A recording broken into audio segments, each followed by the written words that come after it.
Few months, like high school crush. Yeah, that's it. What's her name? No. Udah selesai ya?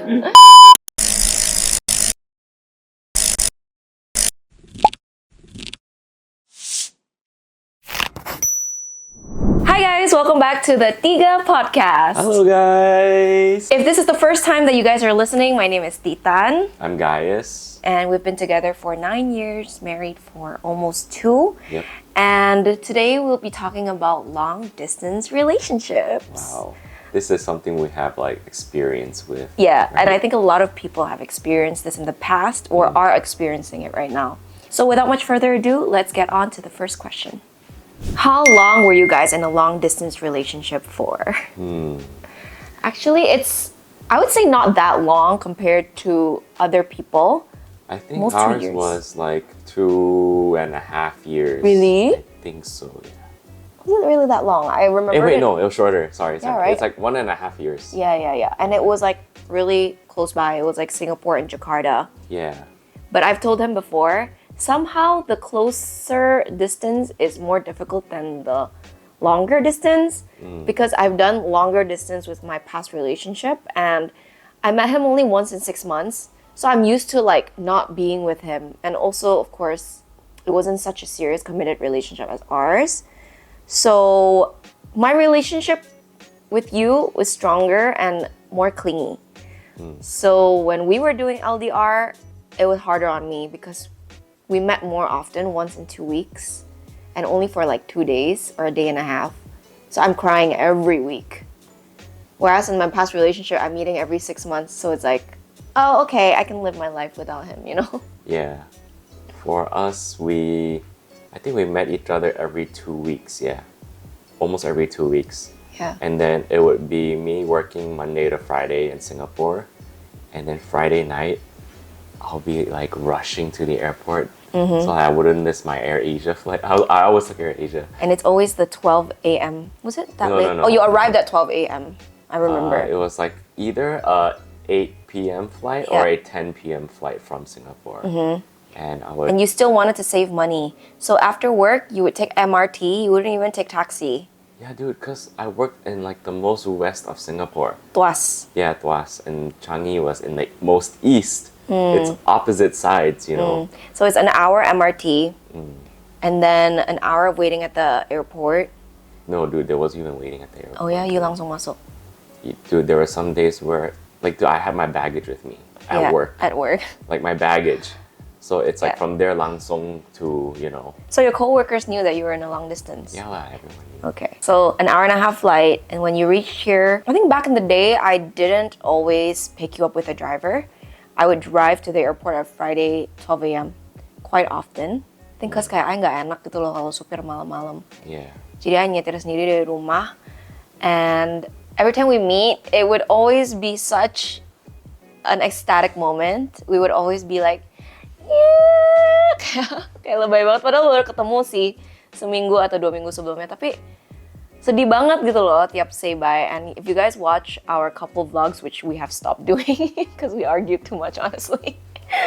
In our couple vlogs, we would have videos where I would drop him off and pick him up. And every time I drop him off, I'd be crying. And you know me lah, I selalu honest aja. Jadi walaupun ke followers aku pun aku kayak ya udah nangis aja. Aku nggak nutupin gitu. Dan semua orang bisa relate di comment kayak, aduh, aku juga merasakan ini nih. Sekarang aku juga lagi LDR, semoga bisa kayak kalian. Akhirnya nikah dan tinggal bareng. And then, what time would be your Sunday flight? Dude, for some reason, I don't really remember the times we met in Jakarta. When I go there, I only remember the times when we leave each other in Jakarta because you're usually always crying. I honestly don't remember What we do in Jakarta. No, not what we do when we meet at the airport. When I reach Jakarta. I remember everything. I really don't remember those moments. I really remember driving there and being tired. And every time we meet, we'd be excited, but really tired at the same time. And there would be many times where we would fight on the Saturday because Saturday is our only full day together. And so we would have so much pressure to have fun on Saturday and be lovey-dovey. But sometimes you're just tired, busy with work, or lagi bete-betean aja. And so we would put so much pressure on that Saturday gitu loh. And we would vlog as well. We did? So, yeah, we would vlog on the Saturday. That's how our couple vlogs came about. And so I remember our arguing was mostly on logistical stuff. Like you would have other ways that you want to do things. Like you want to film first and then film the audio or something like that. For me, no, it doesn't make sense. You gotta plan this first and then you film this part and then you edit this part. That makes more sense. And then we would like cek-cokan kayak gitu. So we decided we already have so limited time together. So we decided to stop the YouTube channel and just spend time together cuddling. Are you sure we had a YouTube channel? When we were doing LDR? Yeah. Are you sure? Yes, that was when we did like the 24 hours speaking in Mandarin and Indonesian, kayak gitu-gitu, babe. The challenges. Forgot about that. Yeah, we even got a YouTube award for getting a lot of followers. That was after I moved here. No. I think we continued doing it when you were about to move here, like the transition. But I remember we stopped like the very beginning of you moving here. Okay. Yeah. Should we start it again in this channel? Well, not enough AdSense. Not enough AdSense. Did you guys ever deal with jealousy and insecurities through LDR? And how did you guys deal with it? Nope. Your turn. We talked about this in the previous episodes.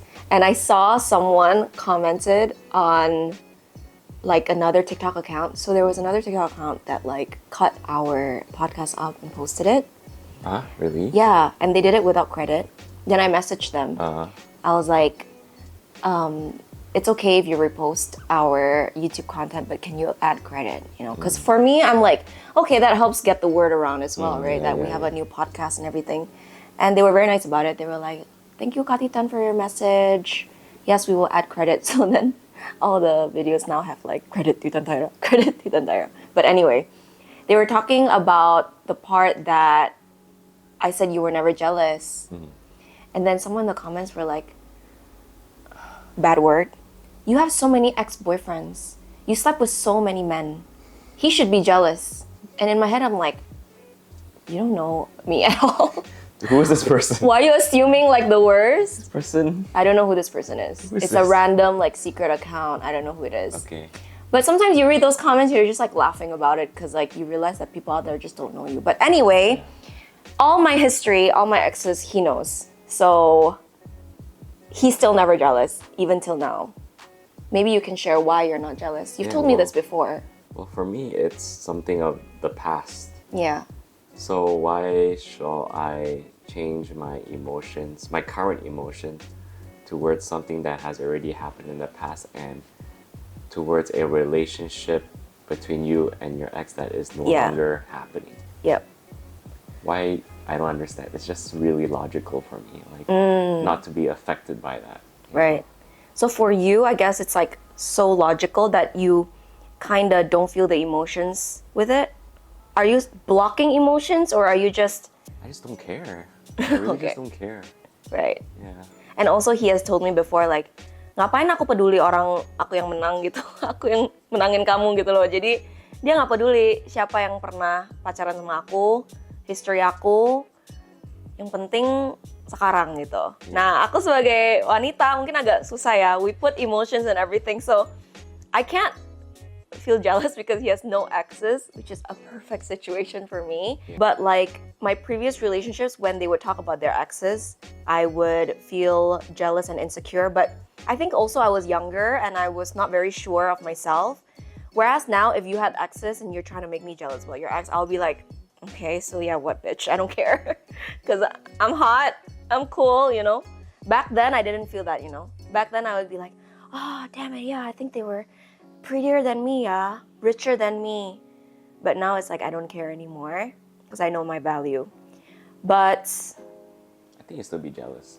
I'll still be jealous, you think? Oh, actually, that's true, see, because I'm pretty sure. he doesn't have an ex, but he has an ex crush, right? Oh, you're jealous about that. I mean, that's like the closest thing. I would tease you about it, right? I'll be like, yaudah yuk pergi sama itu aja gitu. Padahal itu crush kayak cuman kayak sebulan doang kali ya, babe. Yeah, a few months A left. few months, like high school crush. Yeah, that's it. What's her name? Yeah. But what about jealousy in current situation, especially when you're like far away? Did you ever overthink kayak, Titan ada selingkuh nggak ya di Jakarta gitu? No. I've never thought about that. Like not even once. I've thought about that, see. Just because in the past I I have have... no game. Why do you have to But maybe think that's about your game. Maybe your non-game is game. Maybe your non-game is that? hiding. That exists, yeah. Iyalah, ada orang yang pura-pura polos tapi diam-diam buaya gitu, ada aja. Kalau dulu tuh aku pernah kayak percaya banget sama seseorang terus diselingkuhin, kaget sekaget-kagetnya. Jadi pas aku pacaran sama Gaius, aku kayak oke, aku nggak boleh naif nih. Siapa tahu ada aja cowok yang kayak kelihatannya polos tapi diam-diam gahar di belakang gitu. So I did like entertain that thought, but it goes back to trust. We discussed this, like if there was a follower of mine who DM'd and said like, oh, Ci, I see kok Gaius di Ion Orchard sama cewek. I don't think I would immediately think that you're cheating. Probably my mom. I mean, someone would know if it was your mom. You guys literally look alike. Tapi kalau itu beneran terjadi, aku kayaknya bakal mikirnya kayak itu saudara atau apa gitu loh. Nggak langsung mikir kayak yang terburuk karena belum kasih aku sebuah alasan untuk mikir yang negatif kepada dia gitu. Ya nggak sih? Yeah. You trust until you have a reason to not trust the person. It's like guilty until proven. Innocent until guilty. Innocent until guilty. Nggak bisa jadi pengacara nih. Guilty until... Wait, guilty until... Innocent until guilty. Innocent until proven guilty. Right. What about insecurities in LDR? For example, thinking like, is the other person loving me less? Why are they replying less or not as lovey-dovey as before? For me, I think this starts to involve like the messaging and video calling part of the LDR, you know? Like if one person messages the other person and the person doesn't like reply within like maybe an hour, and it's like, what are they doing? You know, it's like, yeah, just clingy lah. But also you want to be secure in the fact that they are always attentive on you. Okay, so what is the solution, you think? What is the solution? I think when going into an LDR, you have to kind of set some ground rules. I think you cannot just, you know, do just like, okay guys, we're gonna do LDR. But then like have zero ground rules like, okay, if I chat you, can you try to reply within this period of time? Or like if I'm gonna be busy, let me text you first so you know that I'm busy. Like to give you a brief lah, like I can't text you like in the next few hours, you know. And this might differ in terms of like weekdays and weekends, right? Yeah, of course. Weekdays maybe from morning Working, to afternoon, they can't reply immediately. And I feel like these ground rules only happen with arguments sometimes. Exactly. Because when you're just going into the relationship, you don't know that these things will happen. You're gonna be so idealistic. You're gonna be like, yes, babe, I'm gonna reply you at all times. You're gonna be my priority. But then when someone ends up not replying on time, that's when they start becoming like bete kan. Yeah. So sometimes it does take an argument or two to like find the balance. But hopefully it's more like not you against the person, but you both against the situation. So if you ever feel like you're starting to feel angry and offended that they're not replying as much as you are, remember that they love you and they're not doing it on purpose. Sometimes our own insecurities, inner traumas, and past problems will surface, and we have this coping mechanism of just being angry at the person. But remember that they're not doing it to hurt you. And this takes the correct person, right? Yeah. If you're in a long distance relationship with a correct person that you know loves you and won't hurt you on purpose, then whatever happens, if he doesn't reply, if he goes on a trip, if he's going out with some opposite sex friends, you're not gonna think much of it because you know that they'll be fine, you know, they won't hurt me. But if the person is already one that, you know, when you're in a fight, you're always thinking like who's winning the fight, who is smarter in the fight, then that's when a lot of other problems will surface in other areas as well. Yeah, I mean, that's a good point that you said. Like, it's not about like who wins. You know, it's in LDR, it's a lot of compromise. It's all about how you guys compromise, not how you can win or how the other party can win, you know? Yeah, and compromise also comes with different time zones, right? Like if someone has to wake up earlier just so they can talk, like the worst time zone difference is like 6 hours. I hear a lot of my friends being like Jakarta, Melbourne, or... No, 6 hours is actually still okay. 12 hours. No, 12 hours is better. 12 hours is better. No, one is When it's morning. Jakarta, New York, one is morning, 8 a.m. let's say. They are getting ready to go to work. They can video call. And the other one came home from work 8 p.m. That's better. I hear from my friends who are like, let's say you're 6 p.m. here and in Melbourne you're 12 p.m. The person is at work and you're already at home. So when you wake up, they're asleep as well. So it's like such a mismatch of timing. Yeah. I think that matters as well for us. Definitely. We would joke about like jet lag. Like Ours is 1 hour difference. yeah, so like if we went to visit each fine. other, we'll be like, aduh ngantuk nih, jet lag. Jet lag 1 hour. Next question. How do you stop overthinking? I don't really overthink. Okay, so for me personally, I am majorly an overthinker. But I think this has gone down as I grew older because I realized that a lot of the things that I worry about never happen. So they call anxiety like worrying twice because you're already worried about it happening. And then while it's happening, you're also worrying about it. And sometimes it doesn't happen. You're wasting your time, energy, effort, everything. So I have actually adopted stoicism as well. I got this from my friend, and he said that he doesn't really feel emotions, which I think that's like going the opposite spectrum of things. I think that's extreme. I don't think you should numb yourself down like that. Because sometimes when I tell him some things, his face bener-bener no expression gitu loh. Kayak nggak happy, nggak sedih. Jadi aku nggak sampai gitunya juga. Cuman kalau ada masalah misalnya di kerjaan atau di hubungan, aku selalu kayak milih untuk kalem dulu. And a lot of my team, like at work, also would always tell me like, why are you so chill right now? It's because I'm like freaking out inside, but because I know that I'm about to have a meltdown, I choose being chill. Because having a total meltdown would not help solve the situation. So you need to have a problem-solving approach, and you need to just chill first. So there are 7 habits of highly stoic people. Number 1 is they don't worry about things they have no control over. Number 2, they don't allow themselves to be taken by surprise. For me, I'm always expecting the worst almost. So when something happens, I'm like, I did think about this before. Okay, let's just do this. Number 3, they remain calm in the face of chaos. Number 4, they're happy with what they have. So gratefulness is also at play here. Number 5, they accept everything that happens.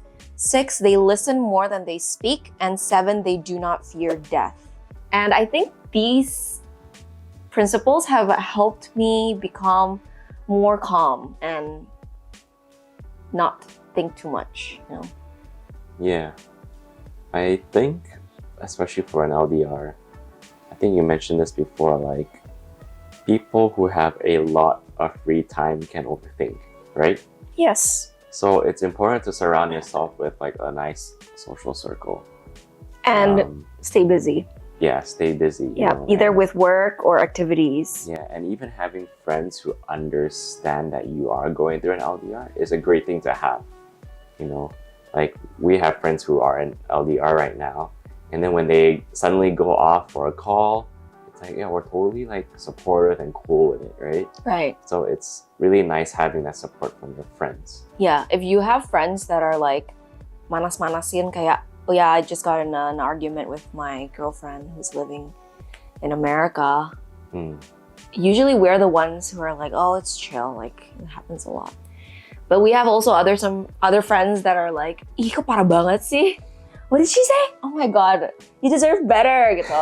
Ya kayak gitu-gitu tuh yang harus either you have a conversation with them like, I don't appreciate it if you panas-panasin me because I udah panas gitu. Or you have to choose like your friend or your girlfriend. I do realize as well when you're busy playing golf or something, I usually ignore you if I'm also busy. But if I'm at home doing nothing, I'm always like, babe, sends a sticker. Babe, what are you doing? Sends a sticker.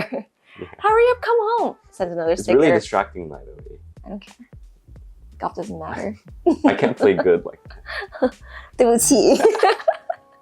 Yes, blame it on me. Okay, but sometimes when it's not your poor golf skills. It's my fault. Sometimes when I play bad, I'll call you for like some motivation. Oh my gosh, that's so funny. Yeah, like after 9 holes, I'll be like, hey, I'm not doing too well. Can you give me some words?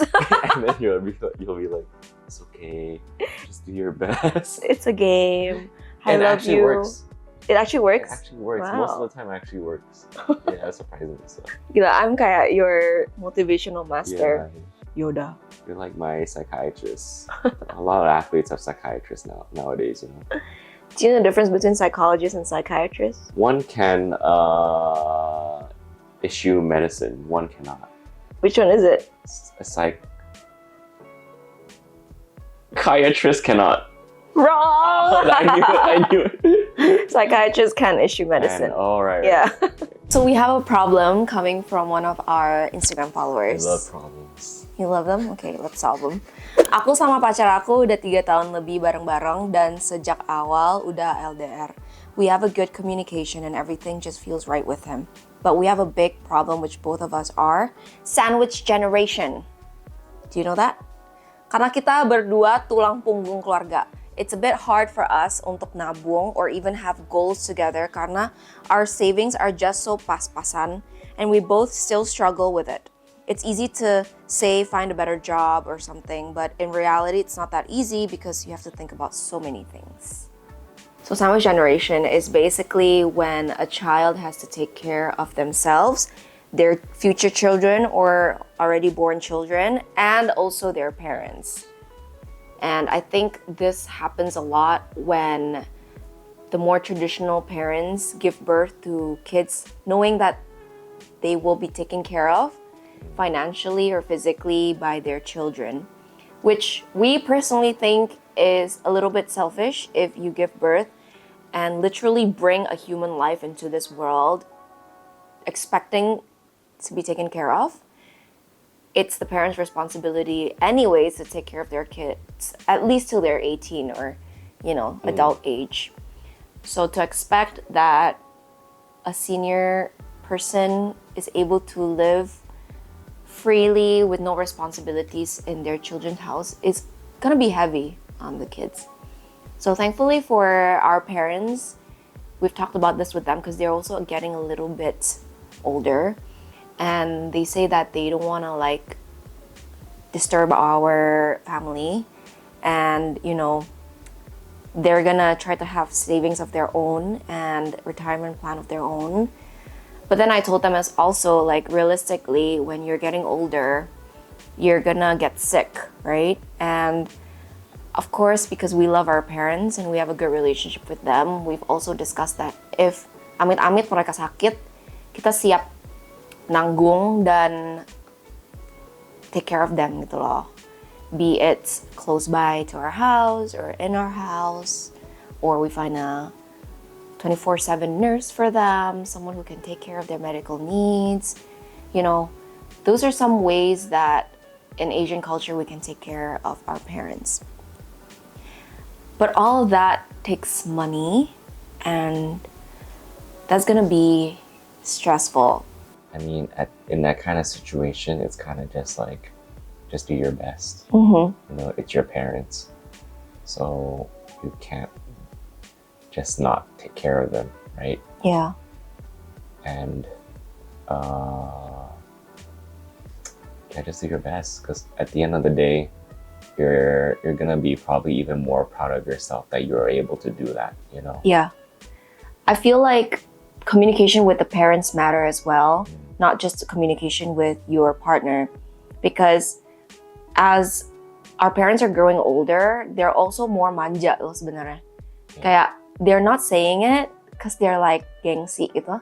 Cuman they'll say things like passing comments like feeling sick, I need to go to the doctor next week. Sebenarnya mau kita temenin, tapi mereka nggak ngomong kayak temenin dong gitu. So communication with the parents matter too. Like you have to say what you are able to or not able to do for them. Like I can temenin you, but I might not be able to pay the doctor bills. Or I can pay 20% of the doctor bills. Maybe I can afford all of it. I can help you find an insurance agent. I can help you 50%. Like anything that works for you, your partner, and your parents, and your siblings.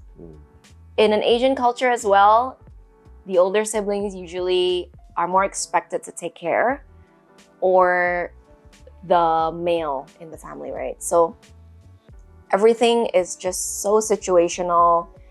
And I read this book recently. It's called Being Mortal. It's by a doctor, and basically they talk about how in America, when people are growing older, they usually go into a retirement home, but a lot of them become depressed because they no longer have independence, and they feel like they're in a prison because every day they have to wake up at 6 a.m. or whatever time that institution wants them to wake up. They have to take medicine. They have to swallow the medicine, which sometimes makes them feel very confused and dizzy. And they are away from their friends and family. They have to be used to this new living condition. So a lot of them actually aren't afraid of death. They're afraid of becoming sick to the point that they have to live in a place like this. So interestingly enough, there was another doctor that made an experiment in an institution like this. They just put 100 birds, 20 dogs, 10 cats, and they waited what would happen in that place. And surprisingly enough, everyone was less depressed within 2 years. They took less medicines, and they suddenly are full of life because they feel like there are animals now that we have to take care of besides ourselves. And they get to make decisions again, when to walk the dogs, when to feed the birds, who's in charge of it. And even without anyone giving them the jobs, they each took their own responsibility, like, okay, let me take care of George, the parrot. And so everyone started laughing again because there were birds flying everywhere. So even little things like this can make senior citizens happy. And there was also a quote in the book that said, children always think about what's best for their parents. They never think about what exactly their parent wants. That's true. Yeah. Sometimes what your parent wants is different from what you want for them. Yeah. Yeah. And I guess with that experiment, the older people kind of found a purpose in life, you know? Because, you know, older people just, they can't really do much, you know? You can't adjust them to go like snowboarding or something, you know? Like the stuff that they do is usually like simple things. So I guess taking care of animals can bring like, you know, cheer, you know, and happiness, you know. But I'm wondering, did they say anything about like the death rate?